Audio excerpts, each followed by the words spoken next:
সন্ধ্যার পর ভুলেও কখনো কাউকে এই জিনিসগুলো দেবেন না। যতই আপনার নিজের লোক হোক, যতই আপনার প্রতিবেশী হোক, যতই আপনার পাড়ার লোক হোক। আপনি জানেন কি, সন্ধ্যার পর এই জিনিসগুলো আপনি যদি বাড়ি থেকে দিয়ে থাকেন তাহলে আপনার সংসারে দারিদ্রতা, অস্থিরতা, চঞ্চলতা আসতে পারে, অশান্তি আসতে পারে। নাম্বার 1, লবণ সন্ধ্যার পর কাউকে দেবেন না। এতে মা লক্ষ্মী খুব রুষ্ট হন এবং মা লক্ষ্মী সেই বাড়ি থেকে পরিত্যাগ করেন। হলুদ সন্ধ্যার পর কাউকেই দেবেন না, এর দ্বারা আপনার বাড়ির শুভ শক্তি কমে যায়। দুধ বা দই দেবেন না, আটা দেবেন না, এর দ্বারা আপনার বাড়িতে অর্থ সমৃদ্ধি কমতে থাকবে। পেঁয়াজ এবং রসুন এ দুটোও কাউকে দেবেন না, কারণ এর দ্বারা নেতিবাচক শক্তি বৃদ্ধি পেতে থাকে। আর সন্ধ্যার পর কখনোই কাউকে টাকা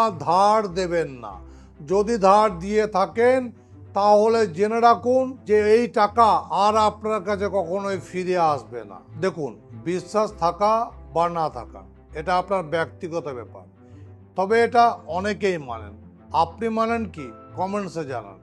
এই ধরনের ভিডিও পেতে অবশ্যই আমাকে ফলো করবেন, ইনস্টাগ্রাম হোক, ফেসবুক হোক।